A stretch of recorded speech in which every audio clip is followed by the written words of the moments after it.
Mughal empire. Bharat में Mughal empire को establish करने वाला जो योद्धा था उसका नाम था बाबर। उसे मात्र 12 साल की उम्र में विरासत में समरकंद मिल गया था, लेकिन समरकंद उससे उसके अपनों ने ही छीन लिया। अब वो अफ़गानिस्तान में अपना रूल इस्टेब्लिश करने के लिए निकल पड़ता है। बाबर भारत में 1526 में आता है। बाबर के पास बंजारों की आर्मी थी, लड़ाकू बंजारे उसकी आर्मी में थे। बाबर की सेना बहुत छोटी हुआ करती थी, लेकिन बहुत ही घातक, बहुत ही डेंजरस होती थी। बाबर के अगर हम पूर्वजों की बात करें तो बाबर का जो ग्रेट ग्रैंडफादर था वो तिमूर था। वही तिमूर जिसने 1398 में दिल्ली पर अटैक किया था और बहुत सारे लोगों को जान से मार दिया था। बाबर का अपनी माँ के तरफ से जो ख़ानदान चला आ रहा था वो था चंगेज खान। चंगेज खान भी एक बहुत बड़ा लुटेरा था, जिसने अपने टाइम पे अर्थ के लगभग 39% पार्ट पर कब्जा करके और वहाँ लूट और बहुत सारी लोगों को जान से मार दिया था। तो बाबर दोनों ही तरफ से लुटेरों और रूलर्स के ख़ानदान से आता था। बाबर को अपने तिमूर के ख़ानदान से होने पर प्राउड था, क्योंकि उसने दिल्ली को 1398 में कैप्चर किया था। वैसे तो भारत पर बाबर की नज़र बहुत लंबे समय से थी, लेकिन अब उसको एक लाहौर के गवर्नर का सपोर्ट मिल चुका था, जिसका नाम था दौलत खान लोदी।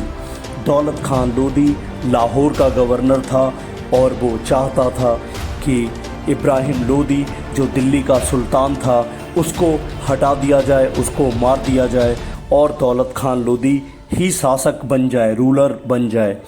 तो इसीलिए दौलत खान लोदी ने बाबर को इनवाइट किया था कि वो इब्राहिम लोदी को मार दे, वहाँ से जो भी वो लूट सके लूट के ले जाए और बाद में दौलत खान लोदी का साम्राज्य दिल्ली में इस्टेब्लिश हो जाए।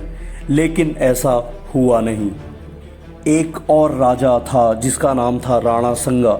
राणा संगा का असली नाम महाराणा संग्राम सिंह था और ये मेवाड़ के राजा थे।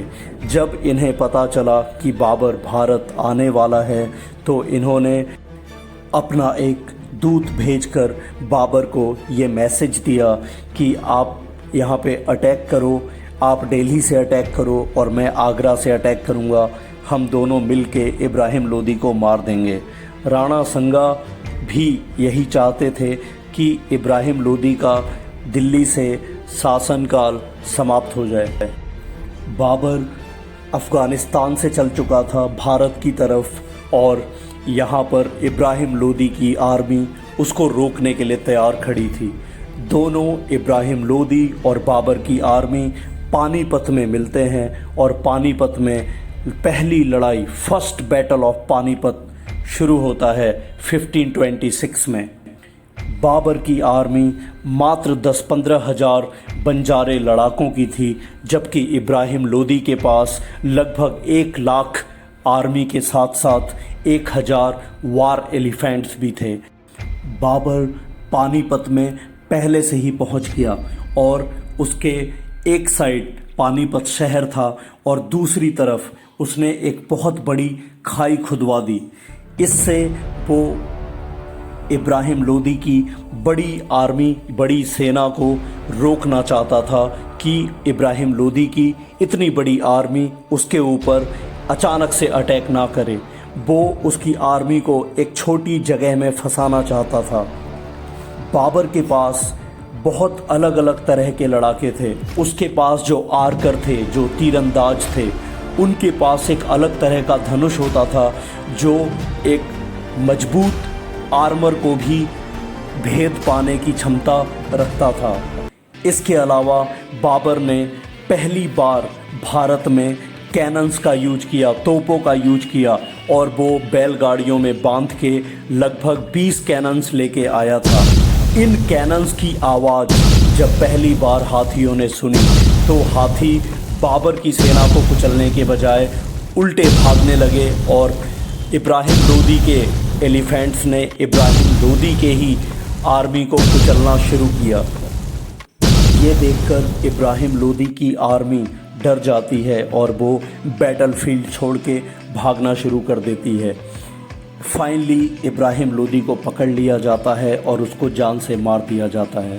बाबर एक बहुत ही स्ट्रॉन्ग और एक बहुत ही बड़ा स्ट्रेटेजिस्ट सेनापति था, जिसने इब्राहिम लोदी को इतनी बड़ी सेना होने के बावजूद भी हरा दिया।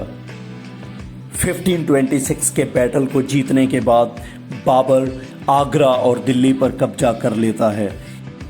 ये देखकर राणा संगा को और गुस्सा आता है, क्योंकि उसको लगता था कि बाबर भारत आके और दिल्ली को लूट के तिमूर की तरह वापस चला जाएगा, लेकिन बाबर का ऐसा कोई प्लान नहीं था। उसे भारत पसंद आ गया था और उसने भारत में ही सेटल हो जाने का प्लान बनाया।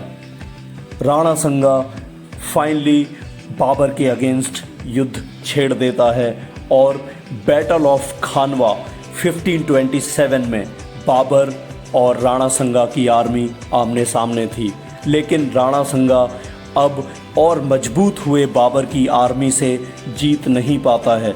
इसके बाद अफ़गान के नोबल्स 1529 में बाबर पर अटैक करते हैं, लेकिन अफ़गान के नोबल्स को भी बाबर हराने में सक्षम हो जाता है। बाबर ग्वालियर, धौलपुर, जो आगरा के ही अगल बगल शहर थे, उनको जीतने के बाद पंजाब और बंगाल को भी जीत लेता है। बाबर एक पोएट होने के साथ साथ एक अच्छा राइटर भी था। उसने अपनी ऑटोबायोग्राफी भी लिखी थी, जिसका नाम तुजुक बाबरी था। इस बुक को हम बाबरनामा के नाम से भी जानते हैं।